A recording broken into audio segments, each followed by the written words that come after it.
বিসমিল্লাহির রহমানির রহিম। প্রিয় দেশবাসী, আসসালামু আলাইকুম। আজ এক কঠিন সন্ধিক্ষণে দাঁড়িয়ে আমাদের প্রিয় মাতৃভূমি বাংলাদেশ একদিকে দুর্নীতিবাজ হাসিনার অবৈধ ক্ষমতার লোভ, অন্যদিকে দেশের 18 কোটি মানুষের স্বার্থ।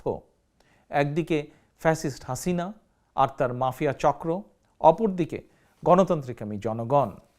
একদিকে ভোট ডাকাত হাসিনা, অপরদিকে লুণ্ঠিত ভোটের অধিকার আদায়ের দাবিতে 12 কোটি ভোটার। অথচ বিনা ভোটে ক্ষমতায় থাকতে নির্বাচনের নামে 7ই জানুয়ারি আবারও প্রতারণার জাল বিছানো হয়েছে দেশের মানুষের সামনে। দুর্নীতিবাজ হাসিনার অবৈধ ক্ষমতা লিপ্সার কারণে বাংলাদেশের সামনে অপেক্ষা করছে ভয়ঙ্কর এক বিপদ। প্রিয় দেশবাসী, মাফিয়া চক্র গত 15 বছরে বিশ্বের বিভিন্ন দেশে নিজেদের জন্য নিরাপদ আবাস গড়ে তুলেছে। দেশের কোনো বিপর্যয় দুর্নীতিবাজ এই টাকা পাচারকারী মাফিয়া চক্রের কিছুই হবে না। মাফিয়া চক্রের কাছে বাংলাদেশ শুধুই একটি লুটপাটের কারখানা। বরং দেশের যে কোনো বিপর্যয় কিংবা দুর্ভিক্ষের প্রথম শিকার হবেন এই দেশের কৃষক, শ্রমিক, স্বল্প আয়ের তথা মেহনতি মানুষ। সুতরাং বাংলাদেশের সামনে আসন্ন যে মহা বিপর্যয়, তা যদি আমরা এড়াতে চাই, আপনার স্বার্থে, আপনার পরিবারের স্বার্থে, দেশের প্রতিটি নাগরিকের স্বার্থে নির্বাচনের নামে 7ই জানুয়ারির বানর খেলার আসর বর্জন করার কোনোই বিকল্প নেই। বর্তমান পরিস্থিতিতে দেশ এবং জনগণের স্বার্থে ভোট ডাকাত হাসিনার দামি নির্বাচন বর্জন করা আমাদের আইনি এবং নৈতিক দায়িত্ব। প্রিয় দেশবাসী, ভোট আপনার, আমাদের সাংবিধানিক অধিকার। মাফিয়া মুক্ত পরিবেশে নির্বিঘ্নে নিরাপদে যার যার পছন্দের প্রার্থীকে ভোট দেওয়া আমাদের গণতান্ত্রিক অধিকার। কিন্তু ভোট ডাকাত হাসিনা রাষ্ট্র ক্ষমতা দখল করার পর থেকে জনগণ ভোট দেবার সুযোগ পায়নি এবং পাচ্ছে না। ফ্যাসিস্ট হাসিনার আওয়ামী লীগ আর ডামি লীগ দেশের নির্বাচন ব্যবস্থাকে সম্পূর্ণভাবে ধ্বংস করে দিয়েছে। নির্বাচন এলেই এই মাফিয়া চক্র বানরের পিঠাভাগের মতন নিজেদের মধ্যে আসন ভাগাভাগি শুরু করে।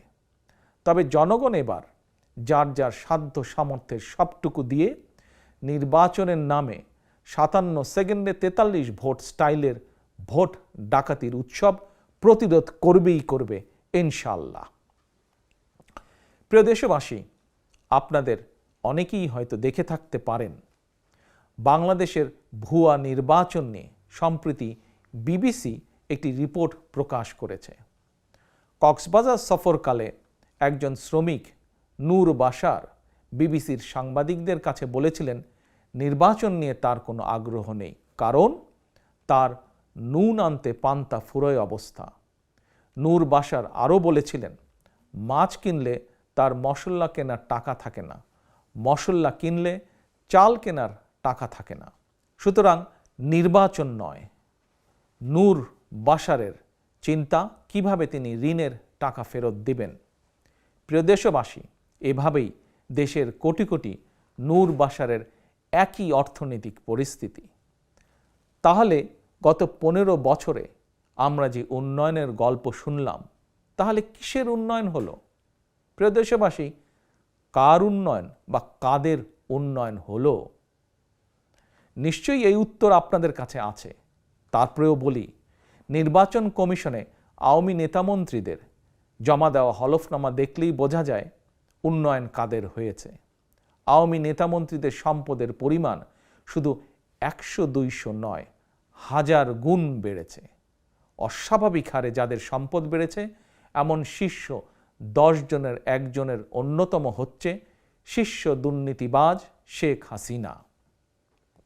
দেশে সত্যিকার অর্থেই যদি উন্নয়ন হয়, শীর্ষ দুর্নীতিবাজ হাসিনাকে একটি দামি নির্বাচনের জন্য অকারণে রাষ্ট্রের 3000 কোটি টাকা নির্বাচনের নামে লোপাট করতে হতো না। দেশে সত্যিকার অর্থেই উন্নয়ন হলে দেশের কোনো কোনো গার্মেন্টস শ্রমিককে বাধ্য হয়ে আর কোনো অসম্মানজনক পেশায় জড়িত হতে হতো না হয়তো। প্রিয় দেশবাসী, 7ই জানুয়ারির ডামি নির্বাচনের ভোট বর্জন এবং ঘোষিত চলমান ও অসহযোগ আন্দোলনের সমর্থনে বিএনপি এবং গণতন্ত্রের পক্ষের আরও ৬২টি রাজনৈতিক দলের পক্ষ থেকে আজ 6ই জানুয়ারি শনিবার সকাল 6টা থেকে 48 ঘন্টার হরতাল কর্মসূচি শুরু হয়েছে। একটানা সোমবার সকাল 6টা পর্যন্ত সর্বাত্মক হরতাল চলবে। প্রিয় দেশবাসী, 90-এর স্বৈরাচার বিরোধী আন্দোলন থেকে শুরু করে আজ পর্যন্ত বিএনপি যত রাজনৈতিক কর্মসূচি পালন করেছে, প্রতিটি রাজনৈতিক কর্মসূচি সফল হয়েছে জনগণের সমর্থনে, জনগণের সহযোগিতায়। কারণ বিএনপি বিশ্বাস করে জনগণই বিএনপির সকল রাজনৈতিক ক্ষমতার উৎস। যে হরতাল কর্মসূচি সফল করা হয়েছে, বিএনপি প্রতিবারের মতন, অতীতের মতন আজও আপনাদের সহযোগিতা সমর্থন কামনা করে এই হরতালকে সফল করার জন্য। গণতান্ত্রিকামী জনগণ এখন আর মাফিয়া চক্রের হামলা কিংবা মামলা কিংবা কারাগারের ভয় ভীত নয়। দেশের কারাগারগুলোতে বর্তমানে ধারণ ক্ষমতার চেয়েও 3 গুণ বেশি কারাবন্দী। কারাগারের ভেতর এমন এক অমানবিক পরিস্থিতির মধ্যে থাকার পরও নগদ টাকা কিংবা কারামুক্তির লোভ দেখেও 2-1টি বেঈমান মোনাফেক ছাড়া ভোট ডাকাত হাসিনা কাউকেই ডামি নির্বাচনের প্রস্তাবে রাজি করাতে পারেনি। মাফিয়া চক্রের প্রধান হাসিনার কুপ্রস্তাব যারা ঘৃণাভরে প্রত্যাখ্যান করেছেন, গণতন্ত্রকামী জনগণের পক্ষ থেকে আমি তাদেরকে জানাই বিরচিত অভিনন্দন। প্রিয় দেশবাসী, আমি আগেও বলেছি, ভোট ডাকাত শেখ হাসিনাকে রাষ্ট্রীয় ক্ষমতার বাইরে রেখে নির্বাচনকালীন নিরপেক্ষ সরকারের অধীনে জাতীয় নির্বাচন হতে হবে। ক্ষমতালোভী দুর্নীতিবাজ হাসিনার অধীনে কখনোই সুষ্ঠু নির্বাচন সম্ভব নয়। এরই ভেতর বেশ কয়েকজন ডামি প্রার্থী 7ই জানুয়ারির বানর খেলার আসর থেকে নিজেদের প্রত্যাহার করে নিয়েছেন। লোভ বা লাভের আশায় এখনও যারা নিজেদেরকে ডামি মানব হিসাবে ভোট ডাকাত হাসিনার খায়েশ পূরণের হাতিয়ারে পরিণত করে রেখেছেন, আপনাদের প্রতি আহ্বান, এখনও সময় আছে। ডামি নির্বাচন বর্জন করুন, দেশের মানুষ আপনাদেরকে ক্ষমা করে দেবে।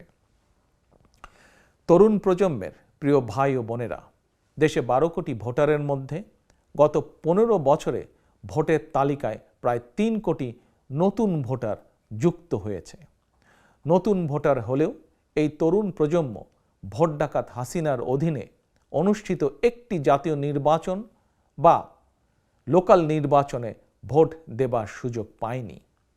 ফ্যাসিস্ট হাসিনা ক্ষমতায় থাকলে এই তরুণ প্রজন্ম কখনোই নির্ভয় নিরাপদে ভোটের অধিকার প্রয়োগের সুযোগ পাবে না। তরুণ প্রজন্মের প্রিয় ভাই বোনেরা, তোমরা কি ফ্যাসিবাদ মুক্ত একটি গণতান্ত্রিক মানবিক বাংলাদেশ চাও?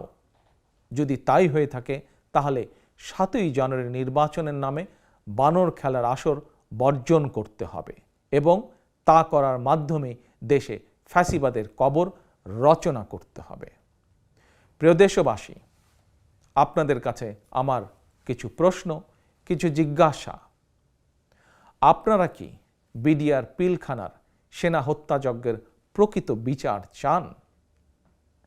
আপনারা কি আপনাদেরই ভাই বোন স্বজনদের গুম খুন অপহরণের বিচার চান?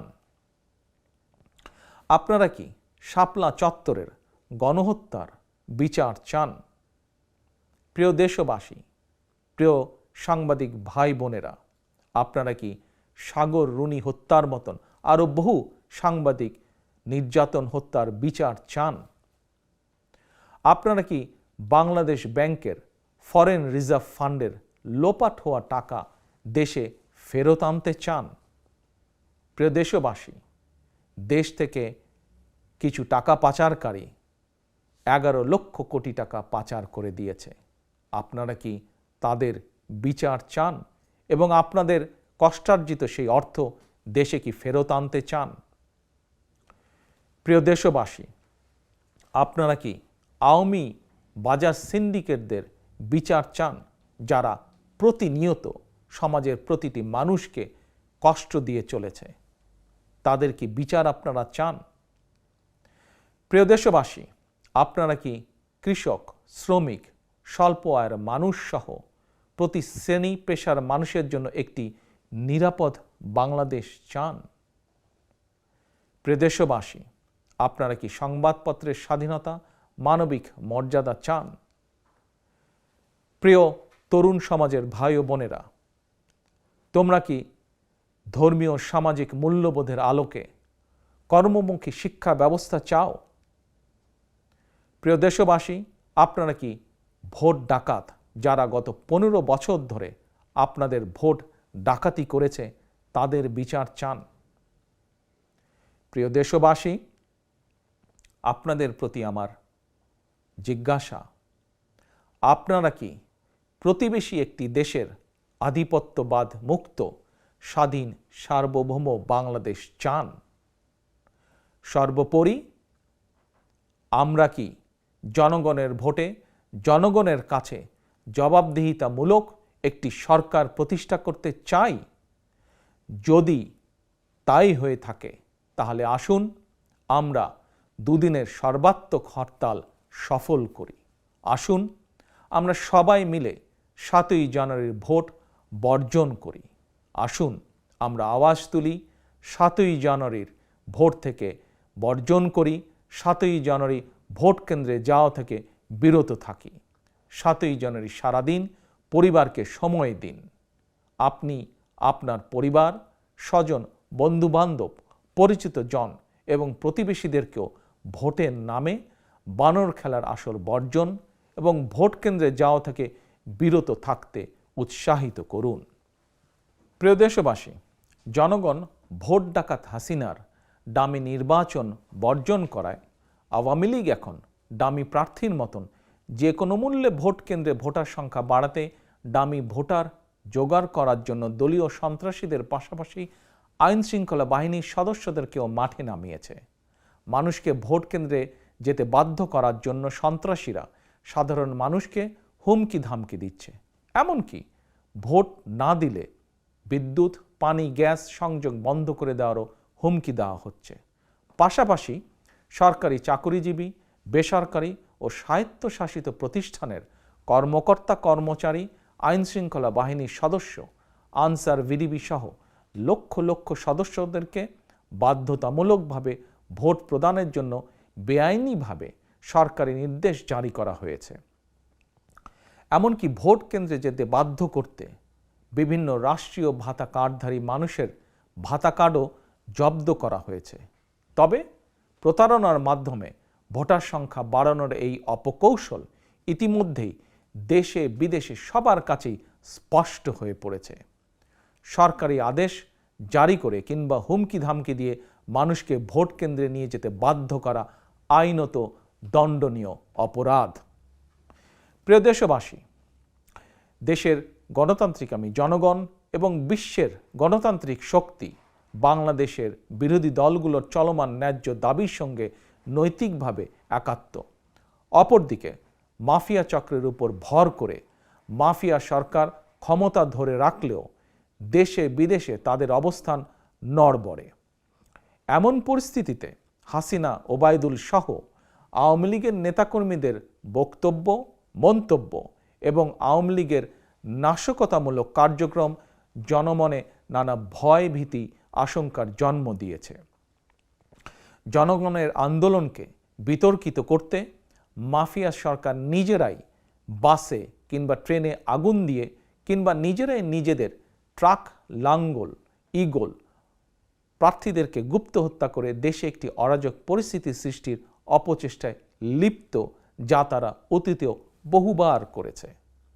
সুতরাং আমি আজ আবারও দেশের দেশপ্রেমিক জনগণ, গণতান্ত্রিকামী জনগণকে সর্বস্তরের মানুষ সহ বিএনপি এবং গণতন্ত্রের পক্ষের ৬২টি রাজনৈতিক দলের নেতাকর্মী, সমর্থক, শুভাকাঙ্ক্ষীদের আহ্বান জানিয়ে বলতে চাই, আপনারা সতর্ক থাকবেন, সজাগ দৃষ্টি রাখবেন।